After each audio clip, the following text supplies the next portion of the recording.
Hello, this is Bwana from Bwana.tv, and today I'm going to be reviewing ArcheAge. ArcheAge is a free-to-play MMO from the folks over at XL Games.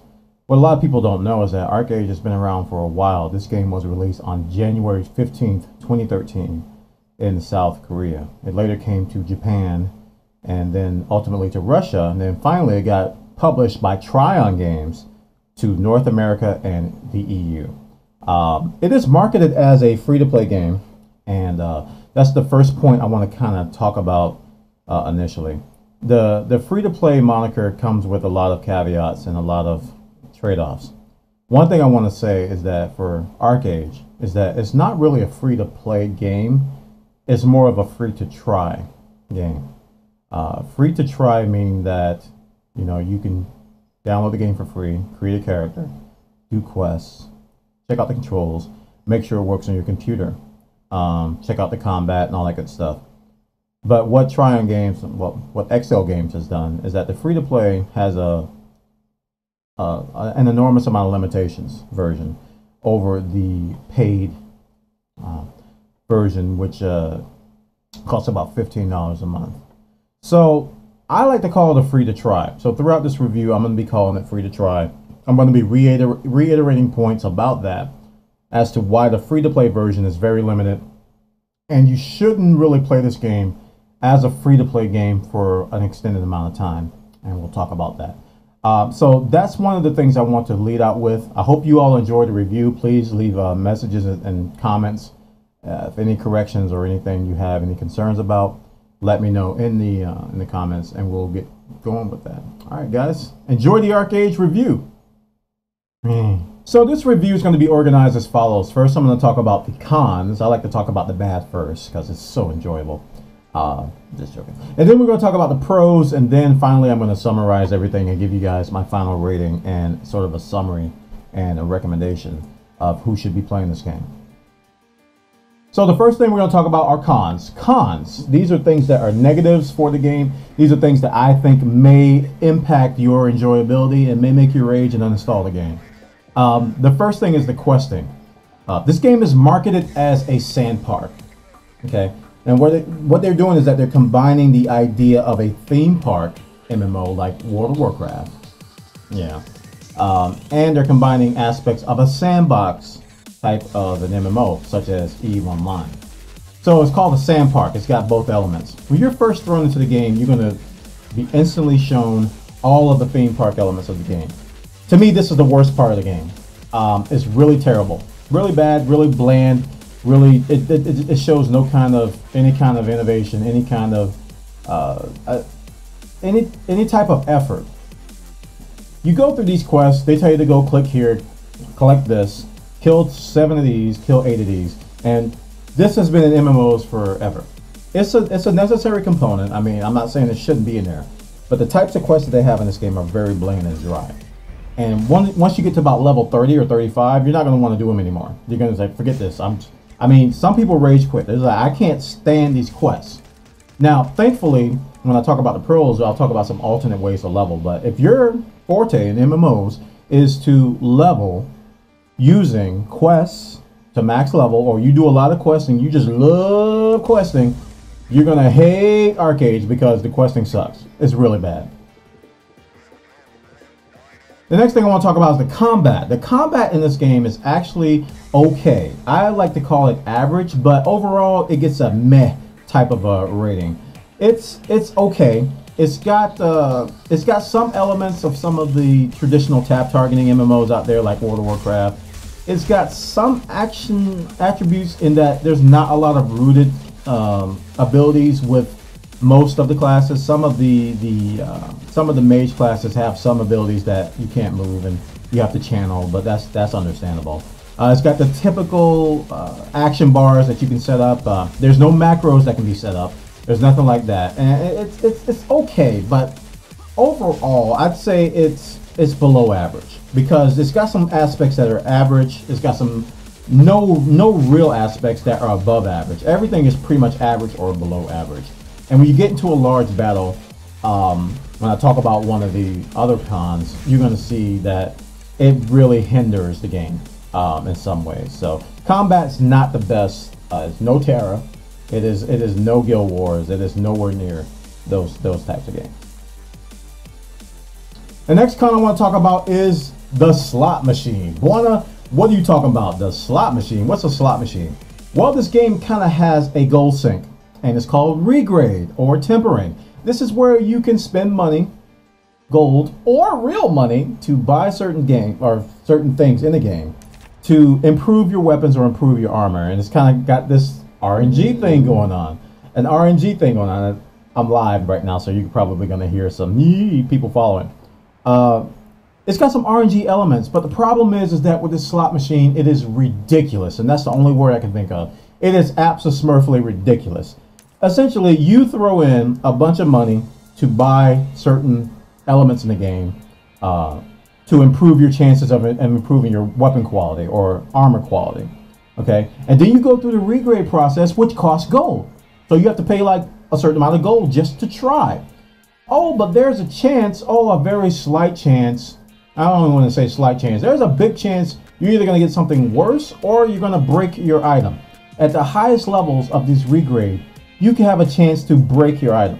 This makes you want to punch an item, punch your monitor. This makes you want to punch a baby. This makes you want to punch something that's very cute and cuddly that you shouldn't be punching, like babies. But you wouldn't want to do it because it makes you rage.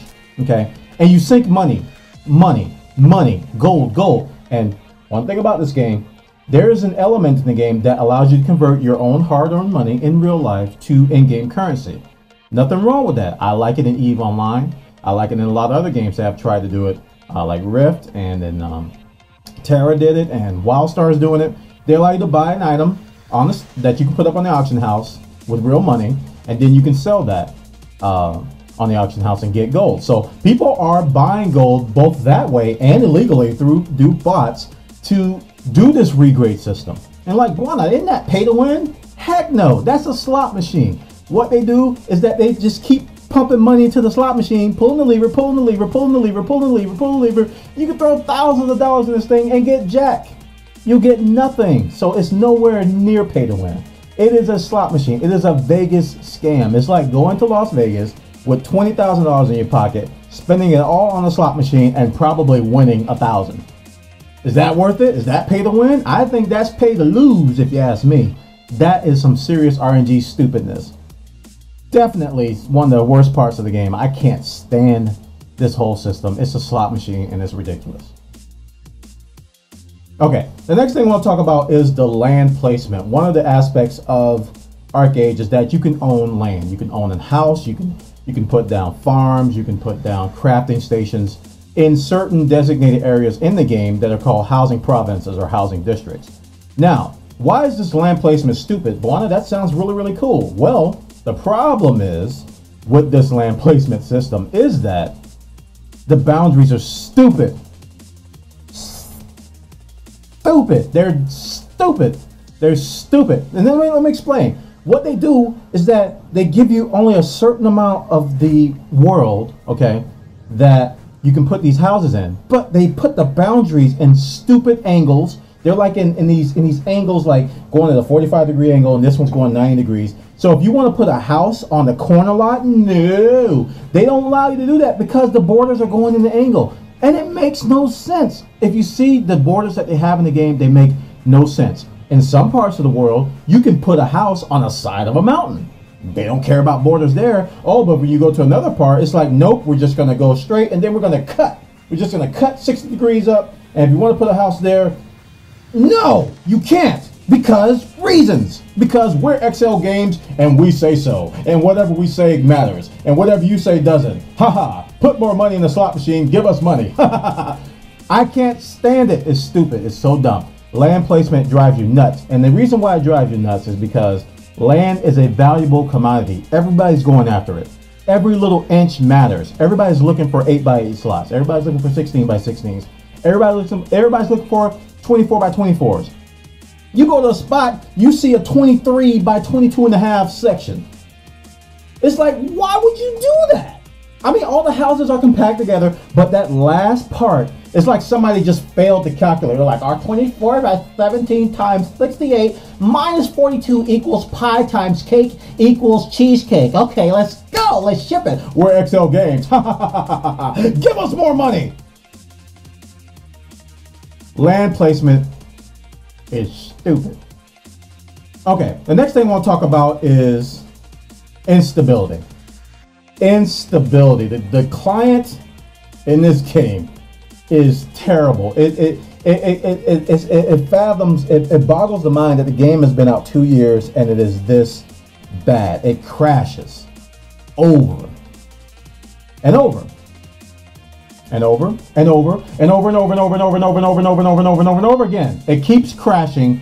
There are video memory leaks. There are hard memory leaks. This is just RAM leaks.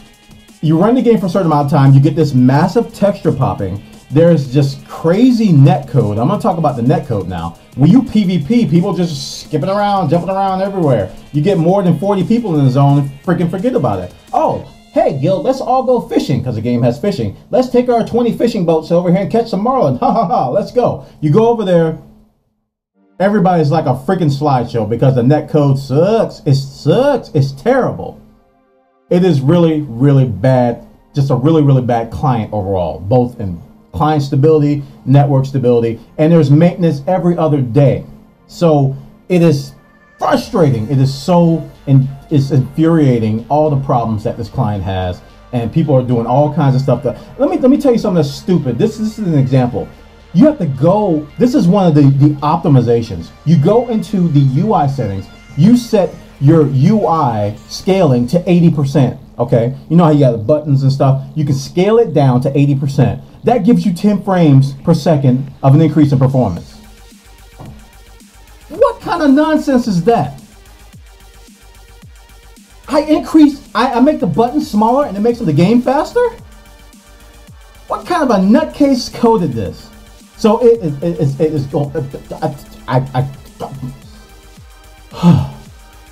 bad, guys. The client is terrible.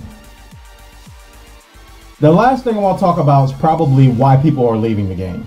And it's hacks and exploits and bots. Now, you're probably saying, well, Bwana, every MMO has hacks and exploits and bots. Just look at World of Warcraft. World of Warcraft has bots. World of Warcraft has hacks. World of Warcraft is that's why the gold economy is so messed up in World of Warcraft. Because World of Warcraft. Let me tell you something. That's fine. But it doesn't change the fact that it sucks. Here's why it sucks.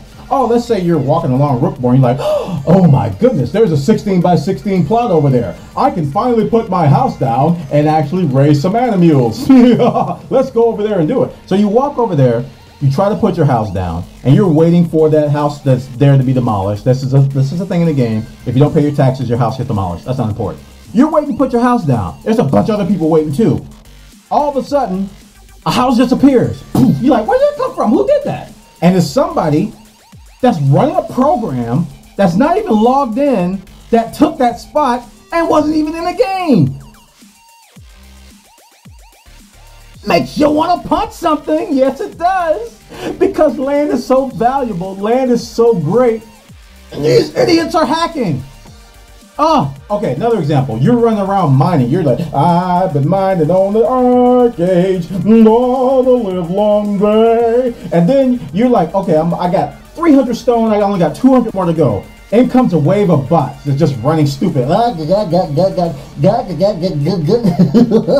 you got all these bots running around, taking all your mining nodes. All your delicious stone is going towards these stupid bots. Drives you nuts. But hacks are everywhere, Bwana. Bots are everywhere, Bwana. Don't care. Don't care. It's drives me nuts. I can't stand it. All right. Like I said, I wanted to get the cons out of the way because I love talking about the cons. So you probably heard all those things that are against the game, and you probably don't even understand why I'm still playing the game. So now is where I try to tell you why I go through all of that nonsense and why I go through all of that, why I'm still playing the game today for, at least 4 or 5 hours a day. The first thing I want to talk about is the Sandbox. Remember I said that this game is marketed as a sand park with sandbox elements and theme park elements. So the sandbox element includes a lot of different things, and sandbox means that the developer gives you a set of loose rules, and the players pretty much create the content. In sandbox environments, the developers are usually lax about things like scamming and like piracy and griefing and things like that. The players make the rules. If you come from EVE Online, you know what I'm talking about. It's like anything goes. It's a wild, wild west. This game has a lot of those aspects. It doesn't have them all. It has a lot of those aspects. Enough so to keep me coming back. This sandbox includes a giant ocean. Okay. Something that I have never done in an MMO is be a part of a giant naval battle or a giant naval fight where you've got 70 or 80 people on one side in a fleet of 10 or 12 boats, and then you got 120, maybe 150 people on the other side, and a bunch of boats, a bunch of smaller boats, flying in the air, swimming underwater, fighting underwater, all in this giant ocean. The world in ArcheAge is primarily, mostly ocean. A vast majority of the world is open ocean, which is all at war all the time. That means that you can attack your own faction. That means that you can attack the enemy faction. That means that you can attack pirates. That means you can attack jellyfish. That means you can attack the giant freaking kraken, which wants to eat everybody's face off. All of this occurs in a no-holds-barred, no-rules environment. It's what keeps me coming back to the game. There's these moments. I mean, they're unplanned. It's like, okay, everybody, let's go fishing. Here's a perfect example. My guild was like, all right, everybody, let's go fishing. Next thing you know, we're chasing the opposing faction across the world to another island, stealing their trade packs. They're stealing them back, and it's just all of a sudden this massive chaos, beautiful thing called naval warfare, which started as a fishing trip, unplanned, part of the sandbox. The game has core ideas that are brilliant. I just really wish the execution was a little bit better, but it's good enough to where you enjoy yourself so much that you put up with all the cons, you put up with all the problems to experience these moments, to experience what's going on in the game. So the sandbox element is definitely something you want to experience in this game. There's also open world PvP, meaning that you could be just riding along, carrying your trade pack, moving it from one place to another. You're like, I'm gonna get paid, I'm gonna get paid, I'm gonna get paid, and then somebody in the same faction rolls up and say, hey, on their horse. They're like, hey, how's it going? What you carrying there? You're like, oh, I've got some cheese larder. I've been letting it sit in my farm for 3 days and it's finally ready to go. I'm gonna turn it in for 11 gold. You wanna come along? Sure. Yeah. Let me go back home and I gotta go pick some potatoes. I'll be right back. He goes back 20 feet, chops off his mouth, pow, kills you. You're like, but why? The cheese larder, man. I thought we were buddies. And he's like, nope. And then he takes your cheese larder, sells it for himself, and makes money. And you've made a new enemy that's on your faction. Happens all the time. This is unplanned, like these things that go on. Like, okay, here's another example. In the PvP zone, right? There's some land that's coming up. Some land that's coming up for demolition. And somebody in your guild wants to claim it. Oh, but there's another guild that's coming along, and they got somebody else that wants to claim it. In the PvP zone, this is open world PvP, and you're all standing there going, hey, sup? Yeah, you guys did really good at the Kraken the other day. Yeah. How's it going? Yeah, you guys are awesome. I really like what you're doing as a guild. As soon as it comes up, guild on guild warfare, fighting over the land that's there. And it's just blood everywhere. It's just, oh no, death and destruction. And then one person comes out, he's dead on the ground. He's like, I got it, guys, I got it. I got the 16 by 16. And there's those moments. So you got merchant ships, you got pirate ships, you got open world PvP, you got all this bad behavior, which is encouraged, and in a beautiful, beautiful ocean-like environment. These are the pros of the game, guys. These are what keeps people coming back. It's not the questing, it's not the combat, it's not the freaking crashes, it's not the hacks and exploits and bots. It's that experience. That is why I love ArcheAge, for that kind of stuff. I really can't say much more about it. It's something that has to be, it's very cliche to say this, but it's something that has to be experienced.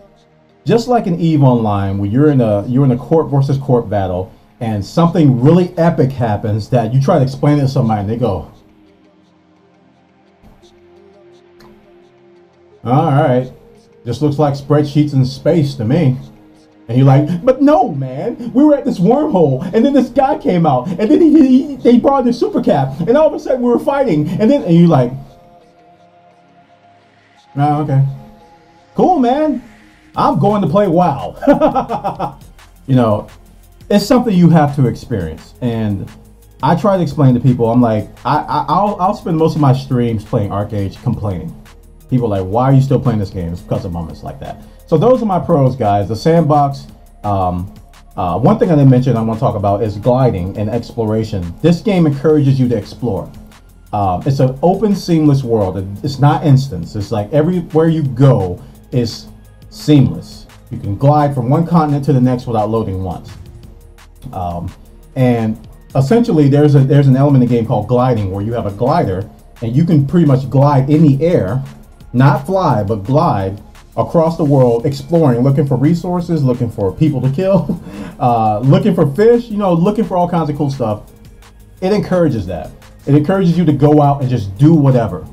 And this open aspect of the game, this sandbox element of the game, that I have the choice to go out and do whatever I want, whenever I want, and still benefit from it, is why I keep coming back to the game. Okay, the next thing I want to discuss is not necessarily a pro and con, but more of an informational aspect of the game. And it does have its cons. I want to talk about the free-to-play element of ArcheAge and why I want to talk more into detail why I consider it to be more as free to try. Now, this game, first off, was designed to be a certain experience. That experience revolves around what we call patron. Patron is the paid player status. These are the players who have paid $15 a month, or the subscription fee, and they get benefits. All right. Then there's the free-to-play part. The free-to-play, the way the game was designed is patron. Free-to-play takes patron and they put a bunch of artificial limitations on it. Let me talk about those limitations. The first limitation is called labor. Everything you do in the game involves a resource called labor. Labor regenerates over time.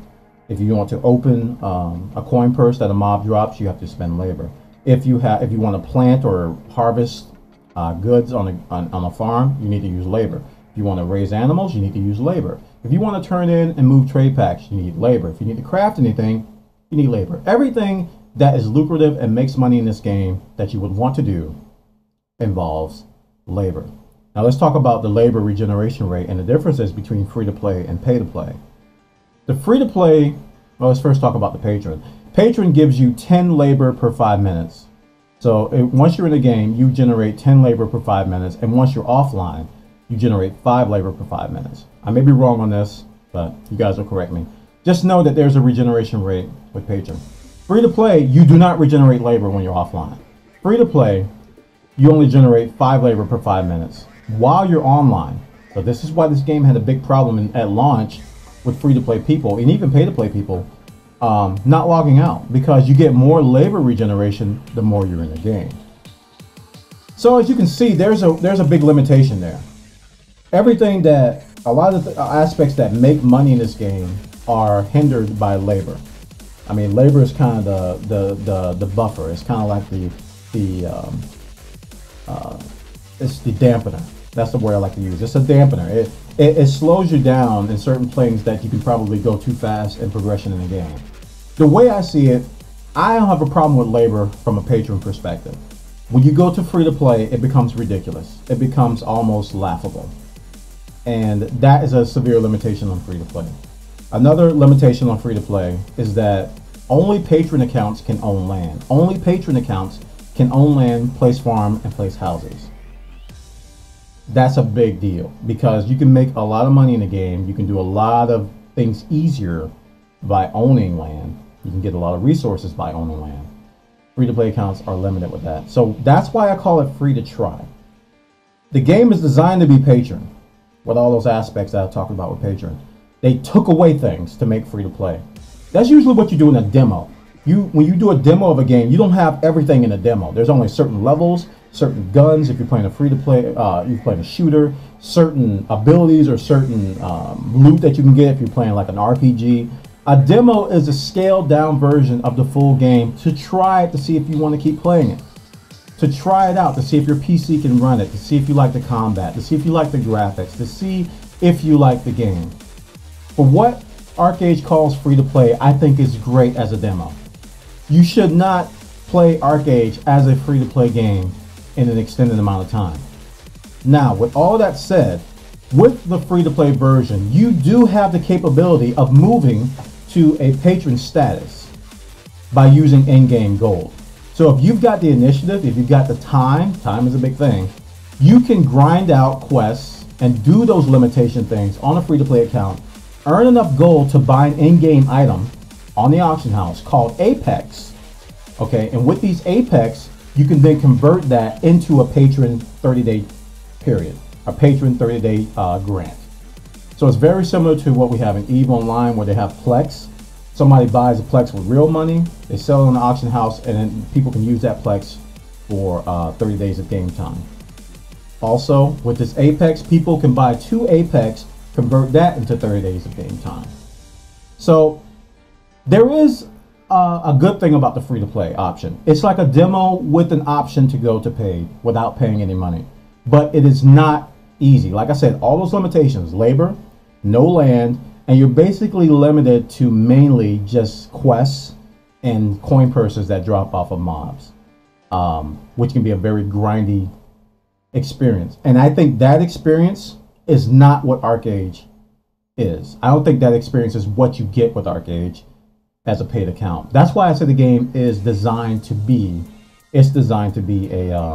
a patron account, because that grindy stuff, that the limitations of labor and all that stuff, is not why people play the game. Okay, let's start summarizing things. The pros of this game, let's start with the cons. The cons of this game is that questing sucks. The combat is pretty average to below average. The system of regrading and increasing armor stats and weapon stats, I call the slot machine. It is absolutely smurfily ridiculous. Land placement is stupid, and that whole system is just crazy.